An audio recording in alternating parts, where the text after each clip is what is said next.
안녕하세요. 준원입니다. 올해도 이제 한 달밖에 남지 않았네요. 시간이 정말 어떻게 지나갔는지 알 수가 없어요. 아직 시간이 좀 남았지만 12월엔 크리스마스가 있어서 미리 분위기를 내보았는데 어떤가요? 오늘 제가 여러분께 읽어드릴 책은 소설 데미안인데요. 워낙 유명한 소설이라 많은 분들이 읽어보셨으리라 생각되지만 또 쉽사리 읽히지 않는 게 고전소설이라는 장르인 것 같습니다. 사실 예전에 데미안을 읽었던 영상을 올렸었는데 출판사 저작권 문제가 있어서 영상을 내리고 오늘은 저작권 협의를 거친 다른 출판사의 데미안을 가져왔습니다. 해외 고전소설은 원서가 있기 때문에 국내에서 출판된 여러가지 버전의 데미안이 있죠. 그중 오늘 제가 읽어드릴 데미안은 박준성님께서 번역하시고 문학마을에서 출판된 책인데 읽기도 편했고 내용 이해하기에도 좋았어요. 세계적인 그룹 BTS 2집 앨범의 모티브가 되었던 소설이라 큰 화제가 되었었고 드라마 푸르두사에서도 등장할 만큼 데미안은 여러 곳에서 접할 수가 있습니다.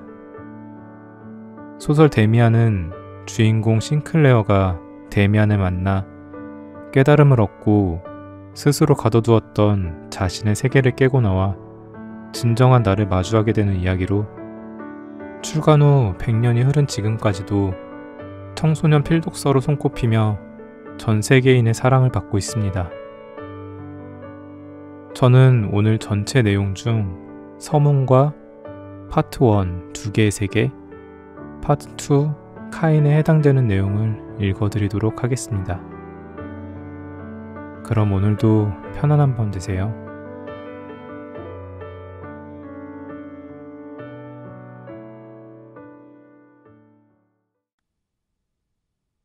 서문. 내 이야기를 하자면 아주 오래전으로 거슬러 올라가야 한다. 할 수만 있다면 내가 이 세상에 태어난 첫해, 아니 그 이전, 내 조상들의 아득한 과거로까지 거슬러 올라가야 할 것이다. 작가들은 소설을 쓸 때 마치 신이라도 된 듯 누군가의 인생사를 훤히 내려다보며 모든 것을 안다는 듯 이야기한다. 마치 자신과 진실 사이에는 아무런 장벽도 없고 자신의 서술이 세계의 근본적인 진리인 것처럼. 그러나 나는 그럴 수 없다. 그리고 그들에게 그 이야기가 중요한 것 이상으로 나는 내 이야기가 중요하다. 나 자신의 이야기이기 때문이다. 형성화된 가공의 인물이 아니라 한 번뿐인 삶을 실제로 살고 있는 한 인간에 대한 이야기. 아무튼 지금은 한 번뿐인 삶을 살아가는 인간이란 무엇인지 그 의미가 어느 때보다도 흐릿해져 버렸다. 하나하나의 생명이 자연의 이례적인 시도로 태어난 소중한 창조물들을 무더기로 쏘아 죽이기도 한다. 만약 우리가 하나뿐인 생명이 아니라면 고유의 가치를 가지지 못하는 모두 똑같은 무리에 불과하다면 그저 총알 한 방으로 이 세상에서 사라질 수도 있을 것이다. 이렇게 자신의 이야기를 늘어놓는 일 또한 부질없는 일일지 모른다. 그러나 인간은 누구나 자기 자신일 뿐만 아니라 단 한 번의 생을 살기 때문에 더욱 특별한 존재다.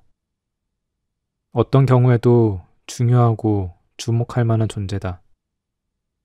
이 존재 안에서 세계의 모든 현상들이 교차하며 단 한 번 만나 반복되지 않는 지점이 된다. 따라서 한 사람 한 사람의 이야기는 영원하며 신성하다. 모든 인간은 살아가면서 어떻든 자연의 뜻을 실현하고 있다는 점에서 경이로운 존재다. 인간 안에서 정신은 형상이 되고 피조물은 고뇌한다. 그리고 모든 인간 안에는 십자가에 못 박힌 구원자가 존재한다.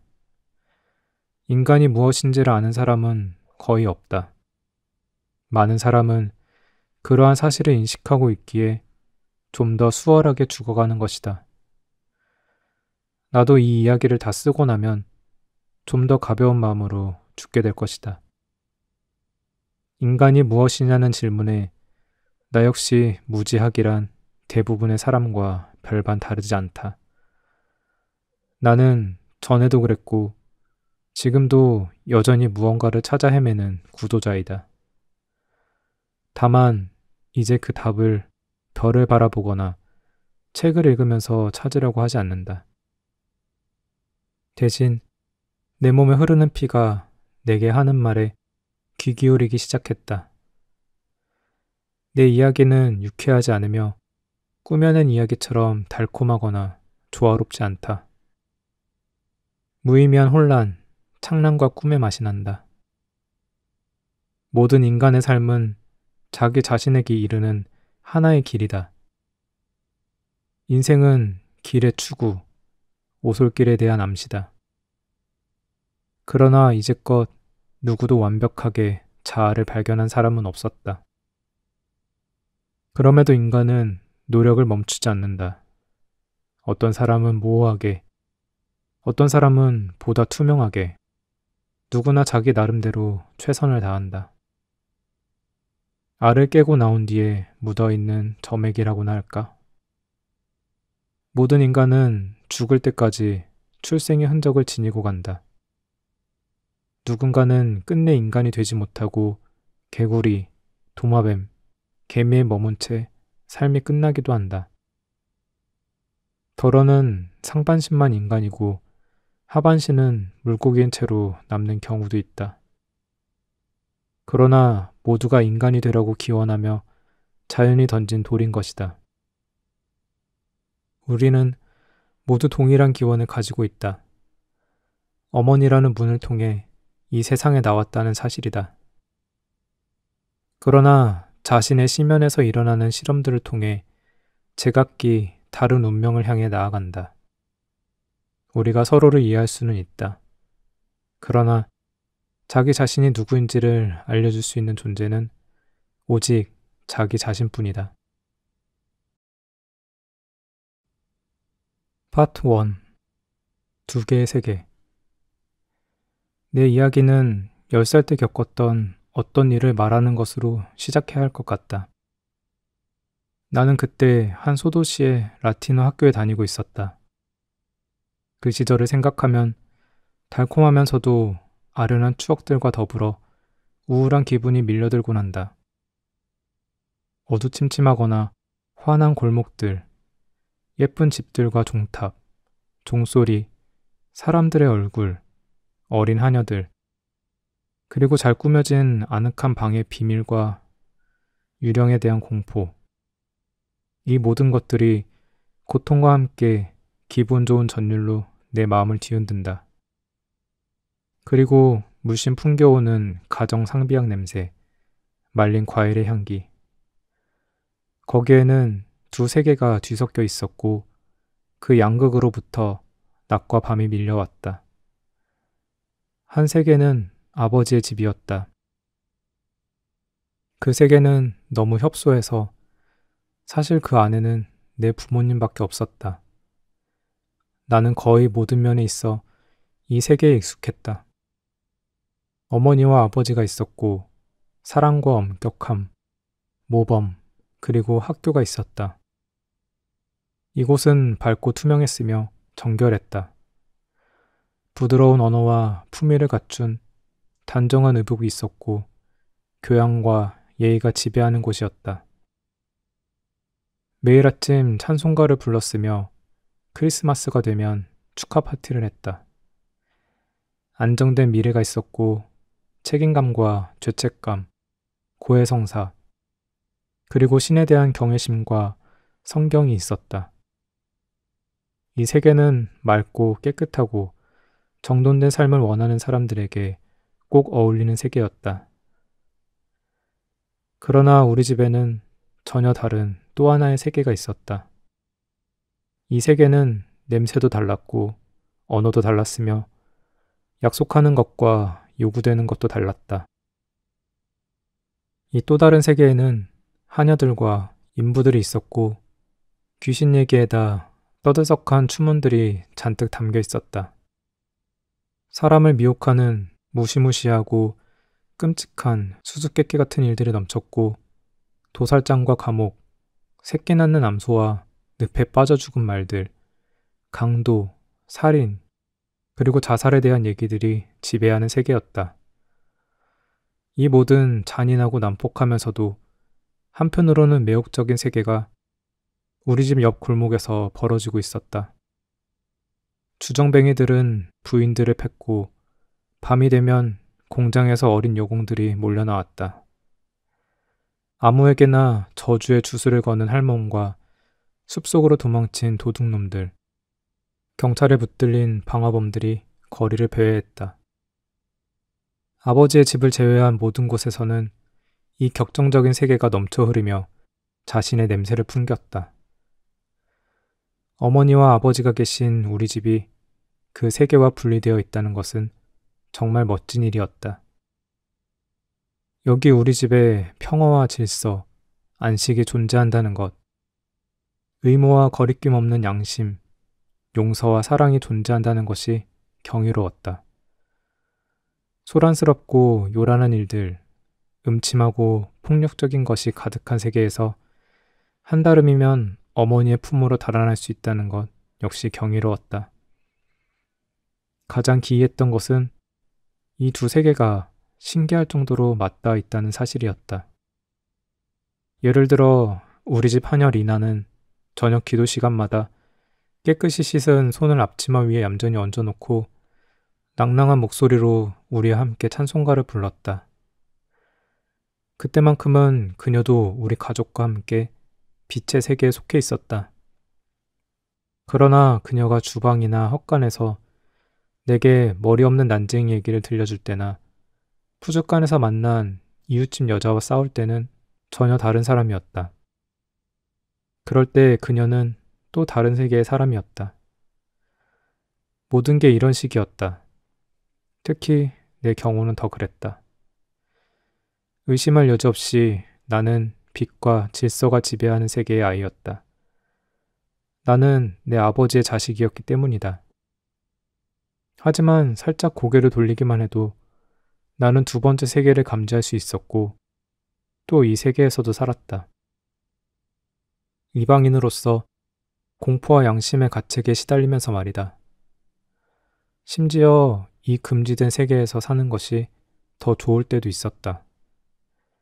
당연히 첫 번째 세계로 돌아가는 일이 작긴 했지만 이 빛의 세계는 어둠의 세계보다 덜 아름답고 시시한 데다 지루하다고 느껴질 때가 많았다. 물론 내 삶의 목표는 아버지와 같은 올바르고 단정하고 깨끗한 삶을 사는 것임을 잘 알고 있었다.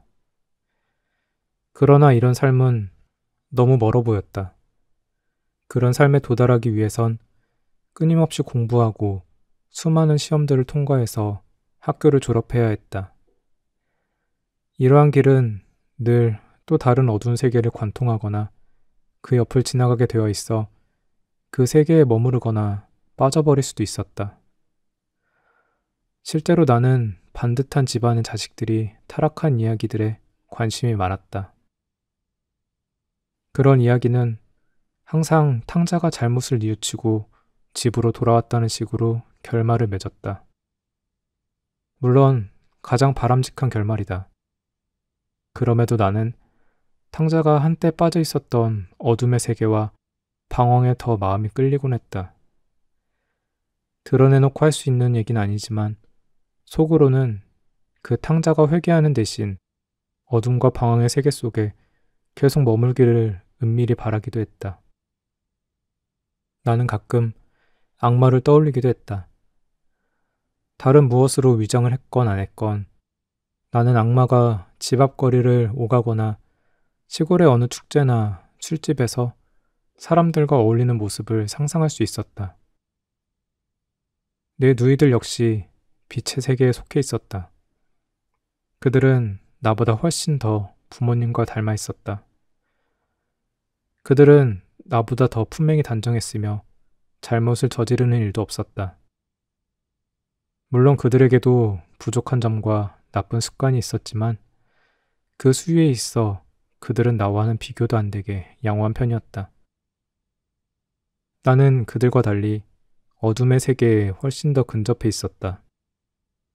누이들은 부모님처럼 사랑받고 존중받아 마땅했다. 우리가 싸움을 해도 시간이 지나 양심에 비추어 보면 잘못한 쪽은 언제나 나였고 용서를 빚는 건 역시 원인을 제공한 내 쪽이었다. 누이들을 모욕하는 것은 부모님을 모욕하는 일이었고 선과 계율을 모욕하는 일이었다.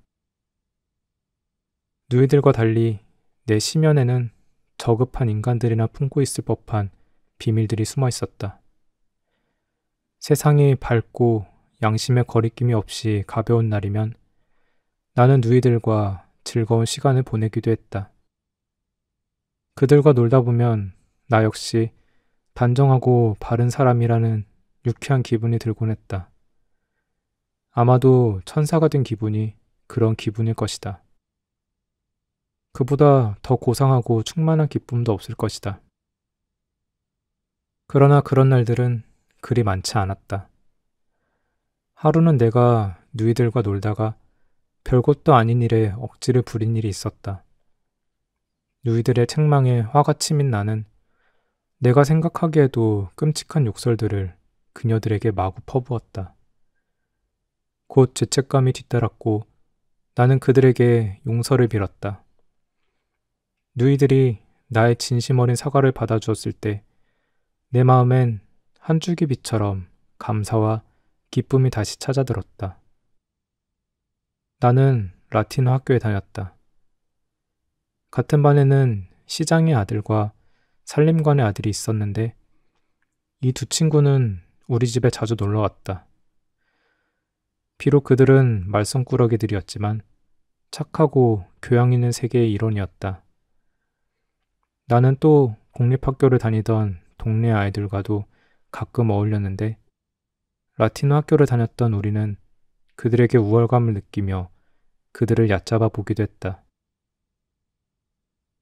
공립학교에 다니던 동네 아이들 중 한 아이를 언급하는 것으로 나의 이야기를 풀어가겠다. 내가 10살이 조금 넘었을 때였다. 어느 휴일 오후 나는 동네 아이 2명과 함께 거리를 돌아다니고 있었다. 그때 어느 키 큰 아이가 다가왔다.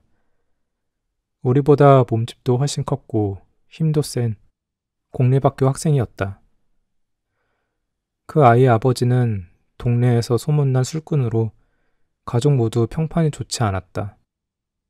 그 아이 이름은 프란츠 크로모였다. 나는 예전부터 그 아이에 대해 알고 있었다. 나는 그가 무서웠고 그가 우리 일행에 합류하게 된 것이 조금도 달갑지 않았다. 크로머는 벌써 어른 흉내를 내고 다녔고 공장 노동자들의 말투와 행동거지를 따라했다. 그는 우리를 강변 다리 밑으로 데려갔다. 그곳은 쓰다버린 공구나 녹슨 철사, 유리조각 등 온갖 잡동사니 쓰레기들로 가득했다. 크로머는 우리에게 주변을 샅샅이 뒤져서 쓸만한 물건이 있으면 자기에게 가져오라고 지시했다. 우리가 이 정도면 괜찮겠다 싶어 가져가면 한번 쓱 보고는 자기 주머니에 챙기든지 강물에 던져버렸다. 그는 특히 납, 구리, 주석으로 만들어진 물건들을 찾아오라고 했는데 우리가 이런 물건을 가져다 주면 그는 어김없이 주머니에 집어넣었다. 우리가 크로머에게 갖다 바친 물건들 중에는 짐승의 뿔로 만든 머리빗도 있었다. 나는 그와 함께 있는 게 몹시 불편했다. 크로머 같은 아이와 어울리는 것을 아버지가 알게 되는 것도 두려웠지만 크로머라는 존재 자체가 더 두려웠다. 그러나 한편으로는 그가 나를 함부로 대하지 않고 다른 아이들과 똑같이 대해주는 것이 오히려 기뻤다. 그는 명령했고 우리는 복종했다. 크로마와 어울린 것이 그때가 처음이었는데도 우리의 이런 위치는 이미 오래전에 결정되어 있었던 것처럼 느껴졌다. 한동안 쓰레기 더미를 뒤진 우리는 강변 다리 밑에 둘러앉았다. 그는 강에 침을 뱉으며 어른처럼 행동했다. 그는 이빨 사이로 침을 뱉어 자기가 원하는 곳을 맞췄다. 이야기가 시작되자 우리는 또래 아이들이 할 수 있는 온갖 허풍을 떨며 자신이 저지른 철부지 짓들을 신나게 자랑했다. 나는 그냥 조용히 듣고만 있었는데 나의 침묵이 혹시 크로머의 기분을 잡치게 하진 않을까 전전긍긍하고 있었다. 함께 있던 두 친구는 처음부터 나를 버리고 크로머 옆에 붙어 있었다. 그들 사이에서 나는 이방인이었고 내 옷이나 행동거지가 그들에게 거슬리지 않을까 걱정이 되었다. 라틴어 학교 학생인데다 괜찮은 집안의 아들인 나를 프란츠 크로머가 좋아할 리 없었다.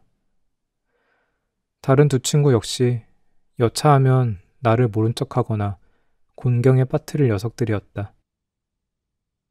불안한 나머지 나도 이야기를 늘어놓기 시작했다.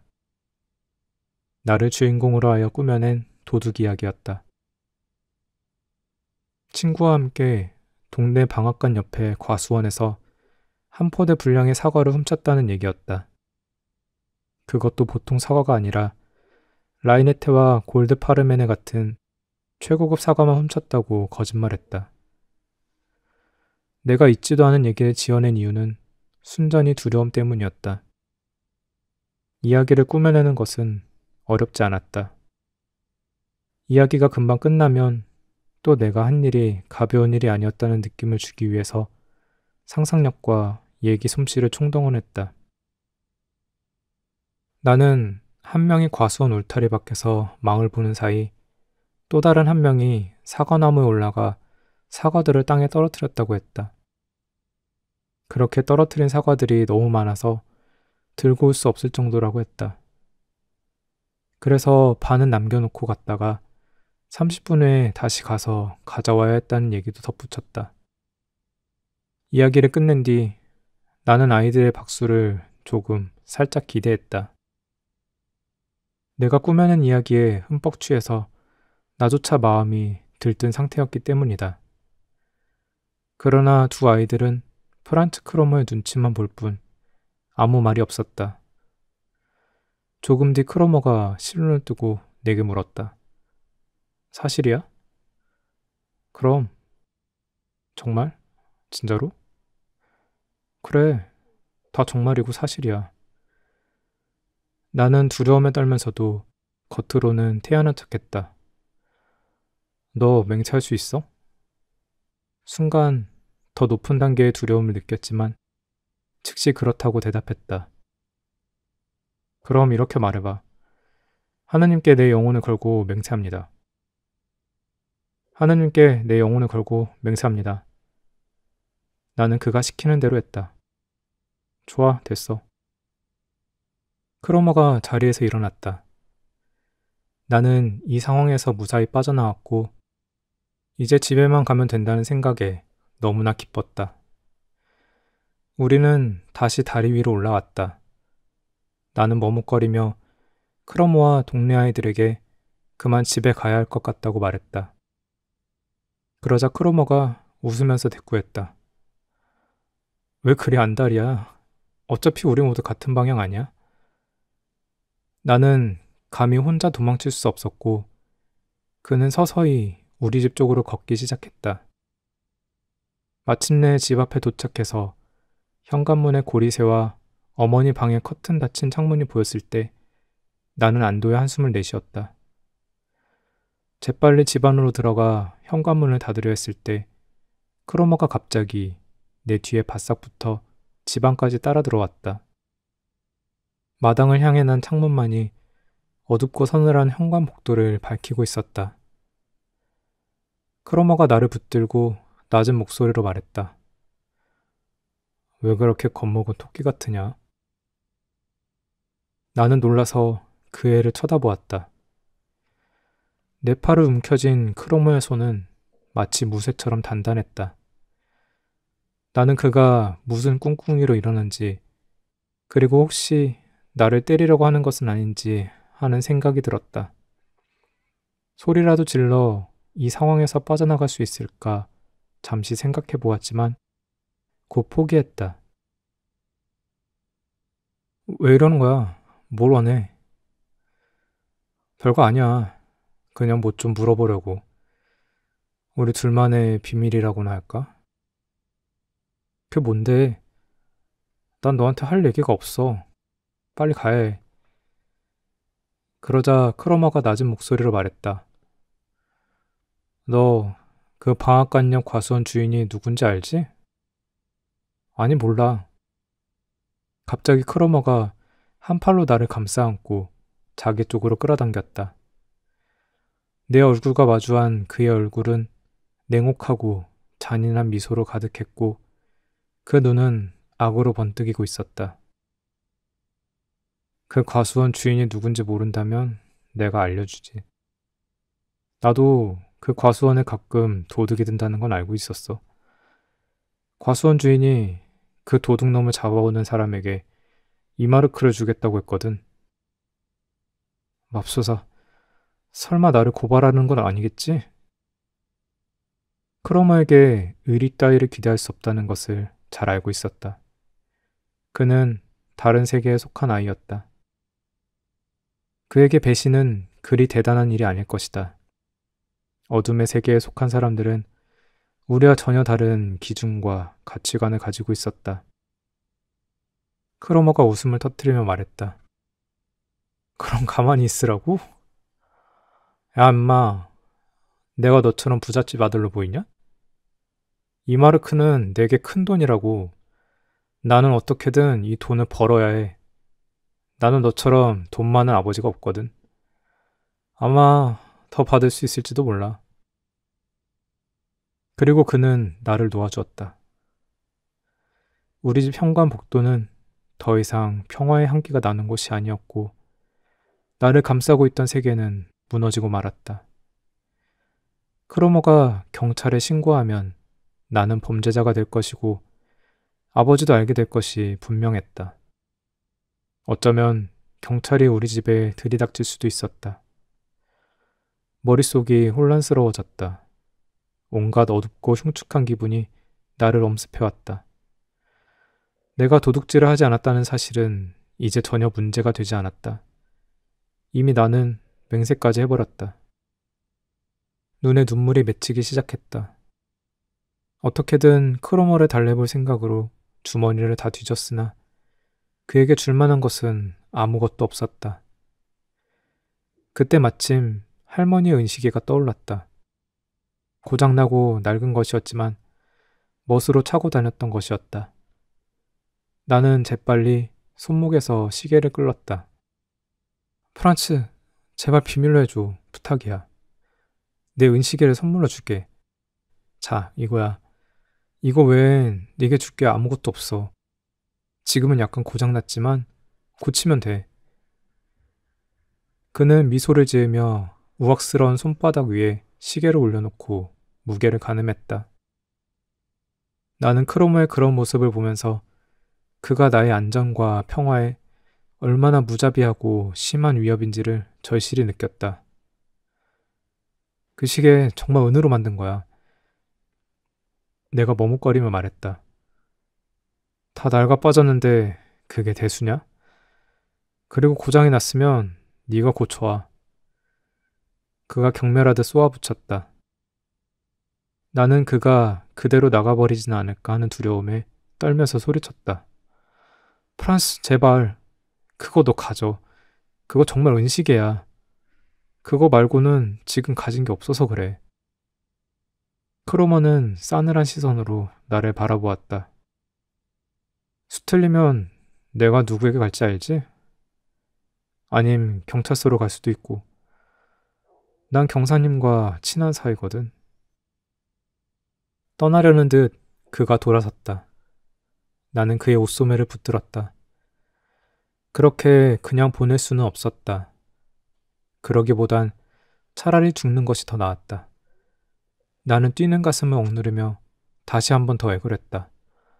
프란츠, 정말 그러지 마. 제발 누구에게도 얘기하지 말아줘. 날 신고한다는 건 그냥 농담이지? 맞아, 그냥 농담한 거야. 하지만 내겐 아주 값비싼 농담이 될 수도 있다는 걸 알아두라고. 내가 어떻게 하면 되는지 말해줘, 프란츠. 네가 시키는 건 뭐든지 할게. 그가 실눈으로 나의 위아래를 한번 훑어보더니 다시 웃음을 터뜨렸다. 그러고는 나를 멸시하는 투로 말했다. 이 자식아, 이거 아주 등신이네. 난 지금 이마르크를 벌 수 있는 기회가 있고 그 기회를 놓칠 순 없다고. 난 너처럼 부자가 아니거든. 봐, 넌 시계도 있잖아. 그러니 그냥 이마르크만 내놔. 그럼 아무 일도 없을 거야. 그의 논리를 이해할 것 같았다. 그러나 이마르크라니. 내게 그런 돈은 100마르크나 1000마르크처럼 꿈도 꿀 수 없는 돈이었다. 나는 1페니도 없었다. 가끔 친척들이 집에 올 때마다 5에서 10페니를 내 돼지 저금통에 넣어주었지만 그게 전부였다. 나는 그때 부모님에게서 아직 용돈도 받지 못할 때였다. 난 정말 그런 돈이 없어. 2마르크가 아니라 1페니도 없다고. 하지만 내가 가진 건 뭐든지 다 줄게. 서부극 소설책도 있고 주석으로 만든 군인 모형들이랑 나침반이 있는데 내가 지금 갖고 내려올게. 제발 기다려줘. 크로머가 어이없다는 표정을 지으며 바닥에 침을 탁 뱉었다. 그리고는 메모차게 말했다. 뭐?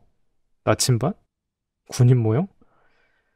그따위 쓰레기는 너나 가져, 이 자식아. 이게 지금 누구 놀리나? 난 돈이 필요하단 말이야. 하지만 난 돈이 한 푼도 없어. 그런 돈을 구할 수도 없고 정말이야. 그건 네 사정이야. 오늘은 그냥 가겠지만 내일은 어떻게든 이마르크를 내놓는 게 신상에 좋을 거야. 내일 방과 후 시장에서 기다릴 테니 알아서 하라고. 하지만 내가 그런 돈을 어디서 구해? 난 정말 돈이 없단 말이야. 너네 집에 돈 많잖아. 그 돈을 어떻게 가져오든 그건 네가 알아서 할 일이고. 어쨌든 내일 수업이 끝난 뒤에 안 보이면 어떻게 되는지 알지? 그는 비열한 미소를 지어 보인 뒤 또 한 번 바닥에 침을 뱉었다. 그러고는 그림자처럼 사라졌다. 나는 위층에 올라갈 힘도 없었다. 인생이 끝장난 것 같았다. 아무도 모르는 곳으로 도망치거나 물에 빠져 죽는 상상을 해보았다. 하지만 도무지 그런 일을 할 수 있을 것 같지 않았다. 나는 어두침침한 현관복도의 계단에 웅크리고 앉았다. 너무 막막해서 울음이 북받쳤다. 그때 리나가 빈 바구니를 들고 위층에서 내려왔다. 나는 그녀에게 아무 말도 하지 말라고 한 뒤 위층으로 올라갔다. 우측 유리문녀 목걸이엔 아버지의 모자와 어머니의 양산이 걸려 있었다. 그것들을 보는 순간 집의 온기가 느껴졌다. 집에 돌아온 탕자가 느끼는 기분이 아마 이런 것이리라. 이 집안의 안락한 모든 것에 감사하다는 생각이 들었다. 하지만 그 모든 것은 이제 내 것이 아니었다. 나는 더 이상 어머니와 아버지의 밝은 세계에 속해 있는 아이가 아니었다. 두려움에 짓눌린 나의 세계는 이제 죄악과 위험으로 가득 찬 어둠의 세계였다. 아버지의 모자와 어머니의 양산, 잘 사포질된 마룻바닥과 벽에 걸린 그림, 누이들이 집안을 오가는 소리들이 그 어느 때보다 소중하게 느껴졌다. 전에는 이런 것들이 위로와 안정을 주었지만 지금 어둠 속으로 굴러떨어진 나에게는 질책과 비난처럼 느껴졌다. 나는 구두에 온갖 더러움을 묻혀왔다. 내 신발은 진흙으로 범벅이 되어 있었다. 나는 가는 곳마다 집안을 더럽혔다. 화나기만 했던 부모님의 집에 내가 어둠을 불러들인 것이었다. 이 어둠은 예전에 품었던 비밀스런 생각이나 죄책감보다 훨씬 더 어둡고 깊은 것이었다. 어머니에게 털어놓을 수도 없었기에 어머니 역시 이 어둠으로부터 나를 보호해줄 수 없었다. 이미 나는 하느님 앞에서 거짓 맹세를 했다. 내가 저지른 일이 도둑질이었든 거짓말이었든 그건 중요하지 않았다. 내 죄는 그런 게 아니라 악마와 손을 잡은 것, 바로 그것이었다. 내가 왜 그런 짓을 했을까? 나는 왜 아버지보다 크로모에게 더 순종했던 것일까? 나는 왜 사과 훔친 얘기를 거짓으로 꾸며내고 또 그것이 무슨 영웅적인 행동인 것처럼 떠들어댔을까? 이 모든 일의 배후에는 악마가 있었고 나는 그의 손안에 있었다. 나는 내일 당장 내게 닥칠 일보다 이 잘못으로 인해 내가 앞으로 저지르게 될 잘못들이 더 두려웠다. 정결한 부모님, 누이들과 내가 한 집에 산다는 것이 부끄러웠고 이들과 나누는 키스나 인사도 모두 거짓이 되었다. 그들에게는 내 운명과 비밀을 숨길 수밖에 없었기 때문이다. 아버지의 모자를 보자 한순간 잠시나마 희망과 자신감이 마음을 스쳤다. 아버지에게 모든 걸 말씀드린 뒤 처분에 따라 벌을 받고 참회의 시간을 가지면 무사할 수 있을 것 같았다. 그렇게 하면 아버지는 얼마든지 나의 구원자가 될 수 있었다. 참으로 매혹적인 선택이었다. 하지만 아무 소용이 없었다. 나는 스스로 아버지에게 이 일을 털어놓을 수 없다는 걸 잘 알고 있었다. 이 비밀, 이 죄악은 나 혼자 감내해야 하는 것이었다. 어쩌면 지금 나는 빛의 세계와 어둠의 세계의 갈림길에 서 있는 것일지도 몰랐다. 내가 이대로 어둠의 세계에 빠져들 경우 나는 영원히 사악한 무리에 속하게 될 것이 분명했다. 이 무리가 지닌 비밀을 공유하고 이들에 의존하고 복종하면서 일원인 것처럼 행동했으니 그 결과를 감당해야 할 차례였다. 집에 들어왔을 때 아버지가 진흙범벅이 된 부츠를 보고 야단친 것은 차라리 다행스러운 일이었다. 아버지는 더 나쁜 사태를 알아차리지 못한 채 나를 꾸짖었다. 그러자 마음속에서 이상하게도 어떤 새로운 느낌이 휘몰아쳤다. 그것은 뽑히지 않는 가시가 박힌 듯 날카롭고 불길한 느낌이었다. 정말 내가 어떤 상황에 처했는지 아무것도 모르시는군 하는 생각이 스치면서 놀라울 정도로 유쾌한 기분이 들었다. 마치 내가 아버지보다 우월한 존재가 된 것 같은 기분이라고나 할까? 아무것도 모르는 아버지가 한심하게 느껴졌다. 혹시 아버지가 알게 된다면 어떻게 될까 하는 생각이 들기도 했지만 한편으로 내 자신이 마치 살인죄를 고백해야 하는데 훔친 빵에 대해서만 신문받는 범죄자처럼 느껴졌다. 그런 기분이 혐오스럽기도 했지만 한편으론 매혹적이기도 했다. 이런 느낌은 나를 나의 비밀과 죄책감에 더욱 단단히 결박시켰다. 지금쯤 크로머는 경찰서에 가서 나를 신고했을지도 모를 일이었다. 부모님과 누이들이 나를 아무것도 모르는 어린애 취급을 하는 동안에도 먹구름은 내 위로 몰려들고 있었다. 이 이야기의 핵심은 바로 이것이었다. 아버지가 아무것도 모르고 있다는 것은 그가 내가 전부터 상상해왔던 것만큼 거룩하지도 완벽하지도 않다는 사실을 처음으로 알려주었다. 어릴 적부터 나를 보호해준 아버지라는 기둥에서 흠집과 균열을 목격한 것이다. 누구든 자기 자신이 되려면 이 기둥을 파괴해야 한다. 우리의 운명은 이렇게 보이지 않는 곳에서 일어나는 은밀한 체험들로 이루어져 있다. 살다 보면 그런 흠집이나 균열은 곧 잊히게 마련이겠지만 가장 깊은 무의식 속에서 그것은 치유되지 않고 계속 피를 흘릴 것이다. 나는 잠시나마 내가 아버지에 대해 그런 생각을 품었다는 사실이 두려웠다. 당장 아버지 앞에 엎드려 그의 발에 입을 맞추고 용서라도 빌고 싶었다. 그러나 그 누구도 자신의 그토록 본질적인 생각에 대해서는 어찌할 수 없는 법이다. 나이든 현자나 어린 철부지나 다르지 않았다.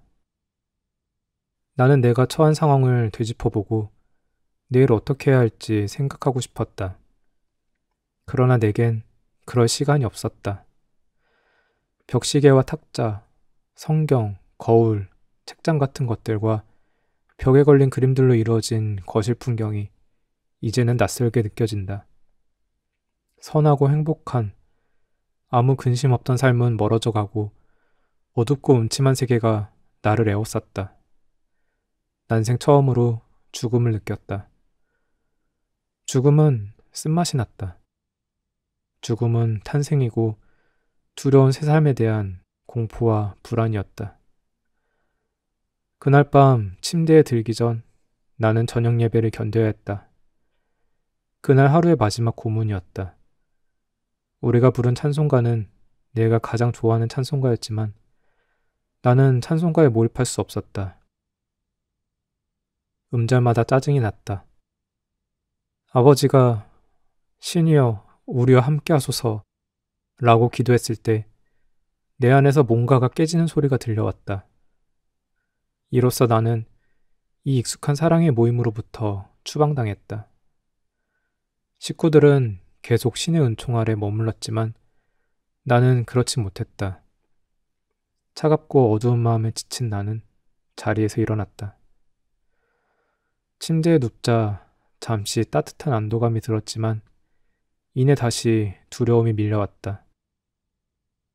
그날 일어났던 일들로 머릿속이 어지러웠다. 침대에 들기 전 어머니는 내게 밤 인사를 했다. 어머니의 발자국 소리는 아직 방 안에 남아 있었고 어머니가 든 촛불의 가느다란 빛은 아직도 문틈으로 새어들고 있었다. 만약 저녁 기도를 드리는 동안 어머니가 평소와 다른 내 모습을 보고 무슨 일이 있느냐고 물어봤더라면 나는 그 품에 안겨 눈물을 흘리면서 모든 것을 털어놓았을 것이다. 거실의 촛불이 꺼진 뒤에도 나는 어머니의 발걸음 소리에 귀를 기울이며 이렇게 되기를 간절히 바라고 있었다. 그 다음 나는 당장 내게 닥친 문제로 되돌아와 크로머의 일을 생각하기 시작했다. 그의 눈을 직시하고 그의 얼굴을 똑똑히 보았다. 악의와 야비함으로 가득한 그의 얼굴. 냉혈하고 사악한 그의 웃음을 떠올리자 앞으로 무슨 일이 일어날지가 자명했다. 잠들기 전까지 그의 얼굴은 내 머릿속을 떠나지 않았다. 그러나 잠든 후에는 크로머의 꿈이나 그날 있었던 일에 대한 꿈을 꾸지 않았다. 대신 부모님, 누이들과 함께 어느 화창한 휴일 오후 평화롭게 뱃놀이를 즐기는 꿈을 꾸었다. 새벽녘 잠에서 깨었을 때 나는 아직 이 꿈이 가져다준 행복한 기분에 젖어 있었다.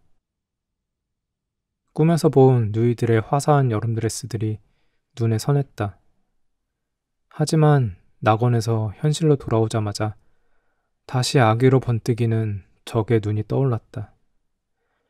아침이 되자 어머니는 학교 갈 시간이 됐는데 왜 아직도 침대에 있느냐고 소리치며 방으로 들어왔다.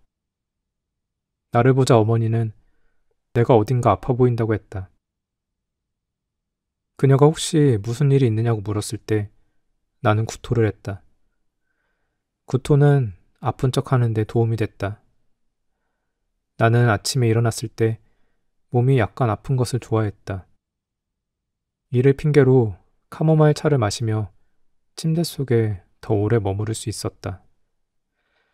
침대에 앉아 어머니가 다른 방들을 청소하는 소리를 들었고 리나가 아래층 현관 복도에서 푸죽한 배달원과 흥정하는 소리를 듣는 것을 좋아했다. 아침에 학교에 가는 대신 침대 속에 머무는 것은 동화 같은 일이었다. 이럴 때마다 내 방에 찾아드는 햇살은 교실의 차양 사이로 스며드는 햇살처럼 따사롭고 아늑하게 느껴졌다. 그러나 이날 아침 나는 이 모든 것들에서 아무런 기쁨이나 어떤 안식도 느낄 수 없었다. 모든 것들이 단지 거짓말처럼 느껴질 뿐이었다. 아, 차라리 죽어버릴 수만 있다면. 그러나 나는 단지 조금 몸이 아플 뿐이었고 그 정도로는 아무 도움도 되지 않았다. 등교는 피할 수 있었을지 몰라도 오전 11시 시장에서 만나기로 돼 있는 프란츠 크로머를 피할 수는 없었다. 어머니의 관심과 다정한 손길도 안도가 되는 것이 아니라 귀찮고 짜증나기만 했다. 나는 생각할 시간을 벌기 위해 일부러 자는 척했다. 그러나 아무리 생각을 해봐도 탈출구가 보이지 않았다. 11시까지 나는 시장으로 가야 했다.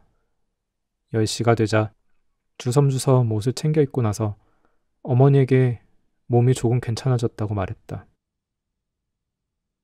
동전 한 입 없이 크로머를 만날 수 없었기에 돼지 저금통에 손을 댈 수밖에 없었다.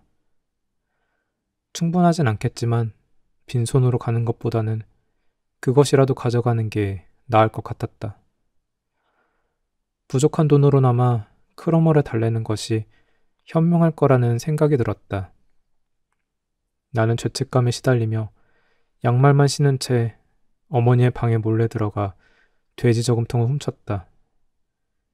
기분이 좋진 않았지만 전날 크로머의 일로 느꼈던 죄책감에 비하면 훨씬 가벼운 것이었다. 심장이 마구 뛰고 숨이 멎을 것만 같았다. 아래층에 내려가서 보니 저금통이 잠겨 있었지만 그것을 따는 것은 그리 어려운 일이 아니었다. 저금통 밑에 주석판을 찍기만 하면 되는 일이었지만 뜯겨진 것을 보니 마음이 아팠다. 처음으로 도둑질을 한 것이었다. 전에 주방에서 사탕이나 과일을 몇 번 훔친 적은 몇 있었어도 지금 내가 하는 짓은 차원이 달랐다. 이것은 명백한 절도 행위였다. 이 행위로 나는 내가 크로머와 그가 속한 세계에 한 발짝 더 가까이 다가갔음을, 또 내가 조금씩 어둠 속으로 빠져들고 있음을 절감했다. 그럼에도 불구하고 또 한편으로는 될 대로 되라는 생각도 들었다. 악마여, 너에게 내 운명을 맡긴다. 이젠 돌이킬 수 없는 일이었다. 나는 떨리는 마음으로 동전을 세었다. 무게로 짐작했을 땐 제법 되는 것 같았는데 61페니가 전부였다. 1층에 뜯겨진 저금통을 숨긴 다음 나는 동전들을 움켜쥐고 보통 때와는 다른 쪽으로 걸음을 옮겼다. 위층에서 누군가가 나를 부르는 소리가 들리는 듯도 했지만 나는 뒤돌아보지 않고 발걸음을 재촉했다. 아직 시간이 많이 남아 있었다지만 일부러 멀리 돌아가는 길을 택했다. 예전에 본 적이 없을 정도로 찌푸린 하늘 아래 이 골목 저 골목을 돌아다녔다. 모든 풍경이 낯설게만 느껴졌다. 거리에 늘어선 집들과 지나치는 사람들이 나를 의심의 눈초리로 바라보는 것 같았다. 문득 학교 친구 한 명이 가축시장에서 3마르크짜리 은어 한 입을 주었다는 얘기가 떠올랐다. 만약 내게도 그런 기적이 일어난다면 당장 그 자리에서 무릎을 꿇고 감사의 기도를 올릴 수도 있었지만 나는 기도할 권리조차 박탈당한 아이였다. 기도를 한다고 해도 뜯겨진 돼지 저금통이 원상복구되는 일은 없을 것이다. 프란트 크로머는 멀리서부터 나를 알아봤다. 그는 전혀 내색하지 않고 느긋하게 내 곁으로 걸어오더니 따라오려는 손짓을 했다. 그는 한 번도 뒤돌아보지 않고 유유히 걸어갔다. 슈트로 골목을 따라 내려가 작은 인도교를 건넌 그는 한창 공사 중인 새 집들이 있는 곳에서 멈춰섰다. 인부들은 보이지 않았다. 창문 유리도 없고 도배도 되어 있지 않은 상태였다. 그가 주위를 한번 살펴본 뒤 집 안으로 들어갔다. 내가 그를 따라 들어가자 그는 나를 벽 뒤로 오게 한 뒤 손을 내밀었다. 갖고 왔어? 그가 냉랭하게 물었다. 나는 주머니에서 동전들을 꺼내 그가 내민 손바닥 위에 풀어놓았다. 돈을 세어본 크로머는 말했다. 이게 뭐야? 65페니밖에 안 되잖아. 맞아. 내가 떨리는 목소리로 대답했다. 그게 내가 가진 전부야. 모자란다는 거 알지만 정말 그것밖에 없어. 난 네가 똑똑한 녀석인 줄 알았는데. 그가 온화한 어조로 나를 꾸짖었다. 명예를 소중히 여기는 사람들 사이에선 계산이 정확해야 한다고. 딱 맞는 금액이 아닌 돈을 받고 싶진 않아. 내가 무슨 말 하는지 알지? 아, 이거 다 가져가. 너도 누군지 알고 있을 그 사람은 이런 일 가지고 흥정 따윈 안 할 거라고. 그는 너와는 달리 계산이 정확하거든. 하지만 나 정말 그것밖에 없어. 돼지 저금통에서 꺼내온 전부야. 그건 네 사정이야. 난 너를 슬프게 만들고 싶진 않아. 아직 1마르크 35페니의 빚이 있다는 것만 기억해둬. 나머지 돈은 언제 줄 거야? 걱정하지 마, 크로머. 분명히 줄게. 하지만 지금은 그게 다야. 아마 내일이나 모레쯤 줄 수도 있을 것 같아. 아버지께는 이 일에 대해 얘기할 수 없으니 네가 이해를 해줘. 그것도 네 사정이고 그렇다고 내가 너에게 무슨 해코지를 하려고 이러는 건 아니야. 너도 알다시피 과수원 주인에게 가면 지금 당장이라도 2마르크를 받을 수 있어. 난 가난한 놈이거든. 난 너처럼 잘 입고 잘 먹는 놈이 아니야. 하지만 아무 말도 안 할게. 조금 기다려줄 수 있어. 내일 모레 휘파람으로 신호를 할 테니까 돈을 준비해두라고. 너 내 휘파람 소리 알지? 크로머는 특유의 휘파람 소리를 내보였다. 그래, 알고 있어. 나는 재빨리 대답했다. 크로머는 마치 전에 한 번도 본 적이 없는 사람인 것처럼 인사도 없이 가버렸다. 우리의 만남은 그저 사업적 거래였을 뿐이다.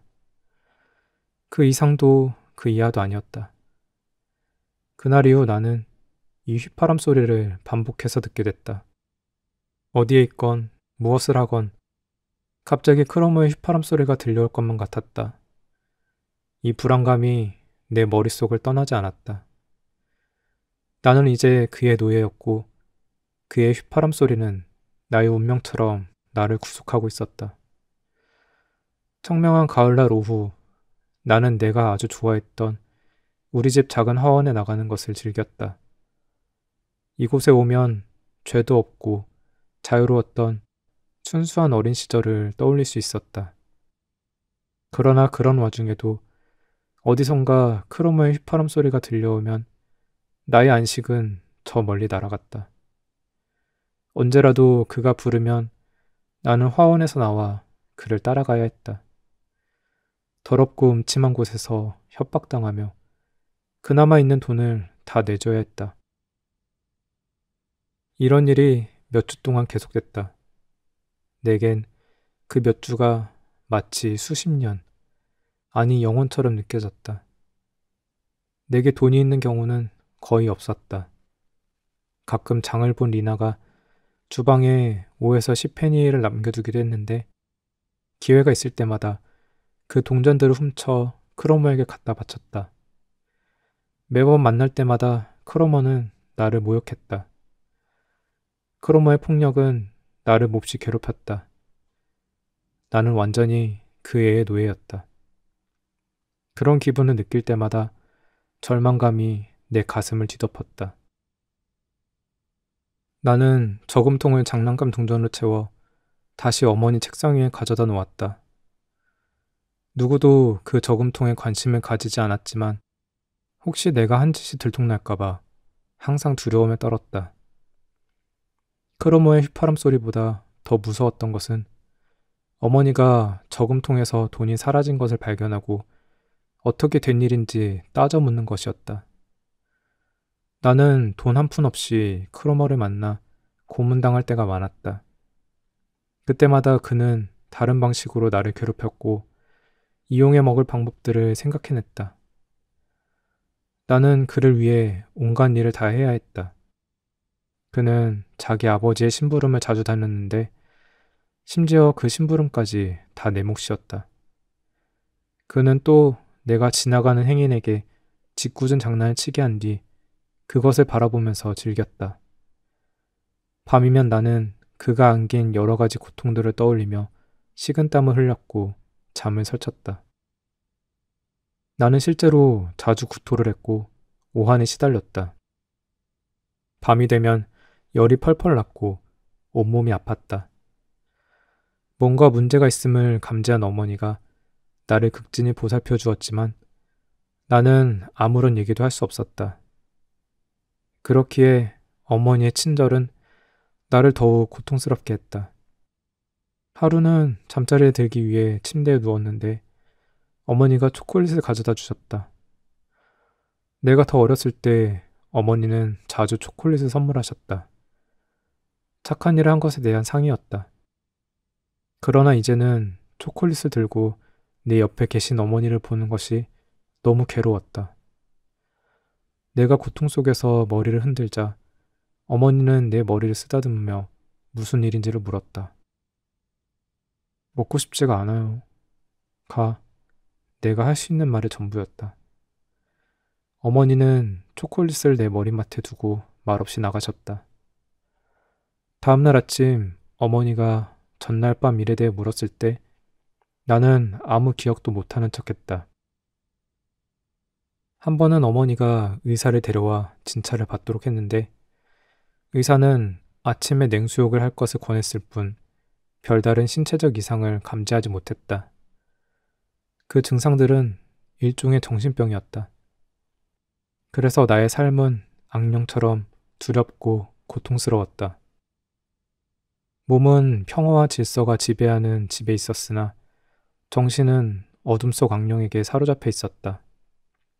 가족의 일부가 될 수 없었고 아버지가 걱정하시며 무슨 일인지를 물었을 때에도 차갑고 무뚝뚝하게 대했을 뿐이었다.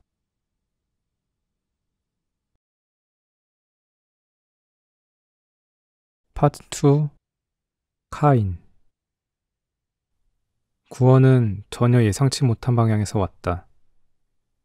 동시에 그 구원과 함께 새로운 뭔가가 내 삶 속으로 들어왔고 그것은 오늘날까지 크게 영향을 끼치고 있다.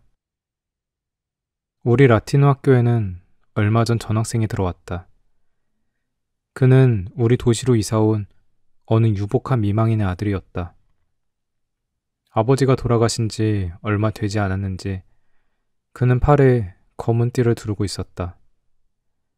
나보다 몇 살 위였고 한 학년이 높았다. 그는 또래에 비해 훨씬 더 성숙해 보였기에 항상 눈에 띄는 존재였다.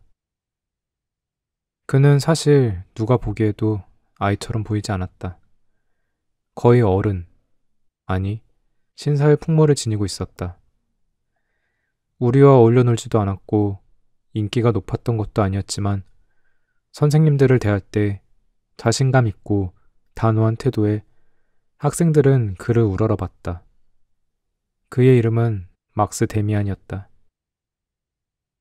가끔 있었던 일이지만 하루는 그의 반과 우리 반이 한 교실에서 함께 수업하게 됐다.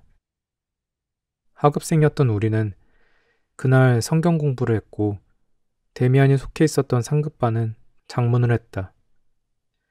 선생님이 카인과 아벨의 이야기를 들려주는 동안 나는 글쓰기에 열중하고 있는 데미안을 계속 바라봤다. 그의 지적이고 하얀 얼굴은 신비한 매력으로 내 마음을 끌어당겼다. 그가 글을 쓰는 모습도 선생님의 지시를 받아 작문을 하는 학생의 모습이 아니라 자신만의 연구에 몰두하고 있는 과학자 같았다. 그렇다고 내가 그에게서 받은 인상이 좋은 것만은 아니었다. 반대로 뭔가 마음에 들지 않는 구석도 있었다. 그는 너무 우월하고 돋보였으며 그 자신만만함은 도전적이었다. 눈빛은 침울했고 가끔 번뜩이는 냉소를 담고 있었다. 보통 아이들의 눈에선 찾아볼 수 없는 표정이었다. 그의 인상이 어쨌든 간에 나는 그로부터 눈을 뗄 수가 없었다. 그러다가 그와 눈이 마주치기라도 하면 나는 어쩔 줄 몰라 황급히 눈길을 돌렸다. 지금 생각해봐도 그때 데미안의 모습은 다른 학생들과 너무나 달랐다. 그가 아무리 남의 눈에 띄지 않기 위해 조심한다고 해도 그는 눈에 띄일 수밖에 없는 존재였다. 마치 변장을 하고 농가에 내려와 농부처럼 보이기 위해 갖은 애를 쓰는 왕자처럼 행동했다. 방과 후 친구들과 함께 집으로 돌아가는 길이었다. 각자 다른 방향으로 흩어져 혼자가 되었을 때 뒤에서 따라오던 데미안이 옆으로 다가와 인사를 했다. 그가 건넨 인사에서 나는 어른스러움과 공손함을 느낄 수 있었다. 그가 물었다. 우리 잠깐 같이 갈까? 순간 기분이 익숙해진 나는 고개를 끄덕이며 우리 집의 위치가 어디인지 설명해 주었다. 아, 거기. 그가 미소를 지었다. 나도 그 집 알아. 현관문에 뭔가 흥미로운 게 보여서 기억하고 있지. 나는 그가 무슨 말을 하는지 바로 알아채지 못했지만 이내 우리 집 현관문 위에 아치형 문장을 가리킨다는 것을 알았다. 그리고 그가 우리 집에 대해 나보다 더 많이 알고 있는 것 같아 놀랐다. 그 문장은 닳고 닳아 여러 번 덧칠을 해서 원래의 모습이 희미해진 것이었다. 내가 아는 한 우리 집안과는 아무런 관련이 없었다. 아, 난 그게 뭔지 잘 모르는데. 내가 수줍게 말했다. 너무 오래된 거라 확실하게는 모르겠는데 아마 그 문장에 무슨 새 같은 모양이 있었던 것 같아. 옛날에 우리 집이 어떤 수도원의 일부였다는 얘기를 들은 적이 있어. 그랬을지도 모르지. 라고 말하며 그가 고개를 끄덕였다. 언제 기회가 있으면 자세히 봐. 아주 흥미로운 사실을 발견하게 될 수도 있으니까. 내가 보기엔 매 같던데? 우리는 계속 길을 걸었다. 갑자기 데미안이 뭔가 생각나는지 미소를 지으며 말했다. 전에 우리가 한 교실에서 공부할 때 말이야. 이마에 낙인이 찍힌 카인에 대한 얘기 생각나니? 그거 어떻게 생각해? 나는 그 얘기가 기억나지 않았다. 사실 학교에서 배우는 것들엔 흥미가 없었다. 하지만 마치 어른과 상대하고 있는 것 같은 기분에 이런 속마음을 털어놓지는 않았다. 그저 그 얘기에서 아무런 느낌도 받지 못했다고 대답했다. 데미안이 내 등을 가볍게 두드렸다. 내 앞에서 연극할 필요는 없어. 하지만 그 이야기 자체는 정말 특이한 것이지. 사실 학교에서 가르치는 것들 중 가장 특별한 가치를 지닌 것일지도 모르지. 그날 선생님이 들려준 이야기가 전부는 아니거든. 신과 죄, 뭐 그런 얘기들은 그저 수박 겉핥기식 얘기에 불과해. 내 생각엔. 데미안이 갑자기 말을 멈추고 미소를 짓더니 내게 물었다. 이런 얘기에 관심 있니? 그가 말을 이었다. 카인에 대한 이야기는 다른 쪽으로도 해석할 수 있어. 사람들의 일반적인 생각이 옳을 수도 있지만 전혀 다른 각도에서 바라볼 수도 있지. 예를 들어 카인이 이마에 받은 표적에 대한 선생님의 설명이 진실의 전부가 아닐 수도 있는 거야. 그렇게 생각하지 않아? 어쩌다 자기의 형제를 돌로 쳐 죽인 다음 공황 상태에 빠져 죄를 뉘우치는 것은 얼마든지 있을 수 있는 얘기야. 그런데 그 비열함의 훈장을 받고 이 훈장으로 인해 보호를 받으며 이 훈장이 다른 사람들에게 겁까지 준다니 이상하지 않아? 그건 그래. 나는 이 주제에 대해 커다란 흥미를 느끼기 시작했다. 하지만 카인의 이야기를 어떻게 달리 해석할 수 있겠어? 그는 내 어깨를 치며 말했다. 아주 간단해. 카인이 받은 표적을 생각해봐. 그것은 사람들을 두려움에 떨게 하지. 감히 카인의 몸에 손을 댈 생각조차 하지 못했어. 카인뿐만 아니라 그의 자손들 역시 마찬가지였어. 그럼 카인과 그의 자손들 이마에도 진짜 편지 지키는 소인 같은 것이 찍혀 있었을까? 세상 일은 원래 그렇게 간단치가 않은 거야. 아마 그 표적이란 어딘지 모르게 그들의 얼굴에 드러나 있는 비범함을 의미하는 걸 거야. 예를 들면 그들은 인상부터 평범한 사람들이 아니었다는 얘기지. 사람들은 그 표적을 지닌 사람들이 두려웠던 거야. 하지만 사람들은 원래 자신이 원하는 대로 생각하고 또 그 생각이 옳은 것이라고 믿게 마련이지. 그래서 카인의 표적을 우월성의 표식이 아닌 죄인의 낙인쯤으로 해석하게 된 거야. 평범한 사람들은 바로 그런 식으로 표적을 지닌 사람들에 대한 열등감을 해소하려 했던 거지. 그럼 카인은 전혀 나쁜 사람이 아니었단 얘기야? 그럼 성경에 나오는 얘기는 또 뭐야? 성경이 거짓말이란 말이야? 답은 네와 아니오 둘 다야. 그런 까마득한 옛날 이야기는 사실일 수도 있지만 잘못 기록되었거나 잘못 해석되었을 수도 있어. 내 말은 카인은 원래 뛰어난 사람이었는데 평범한 사람들이 단지 그를 두려워하고 시기했기 때문에 그에게 누명을 씌웠을 수 있다는 거지. 어쨌든 한 가지 분명한 사실은 카인과 그의 후예들이 그들과 보통 사람을 구분하는 표적을 지녔다는 거야. 그의 이야기는 매우 놀랍고 충격적이어서 나는 이미 흠뻑 도취되어 있었다. 그럼 카인이 동생을 죽인 것도 사실이 아니란 말이야? 아, 그건 분명 사실이야. 그런데 실제로 아벨이 카인의 동생이었는지 모르는 일이지. 사실 모든 인간은 형제거든. 그러니까 그저 강자가 약자를 죽인 거고, 그건 용감한 행동이었을 수도 있고, 아닐 수도 있는 거야. 어쨌든 그 이후부터 모든 약자들은 카인을 두려워하게 됐지. 그런데 약자들에게 카인을 왜 죽이지 않았냐고 묻는다면, 그들은 물론 우린 겁쟁이니까 라고 대답하지는 않을 거야. 대신 이렇게 말하겠지. 그를 죽일 수는 없다. 왜냐하면 신이 그에게 표적을 남겼으니까 라고. 아마 카인에 대한 이야기는 이런 식으로 왜곡되었을 거야. 아, 그러고 보니 얘기가 너무 길어졌네. 미안. 그럼 다음에 또 봐. 안녕. 그는 나를 혼자 남겨둔 채 알트가세 거리로 사라졌다. 나는 내 인생 그 어느 때보다 혼란스러웠다.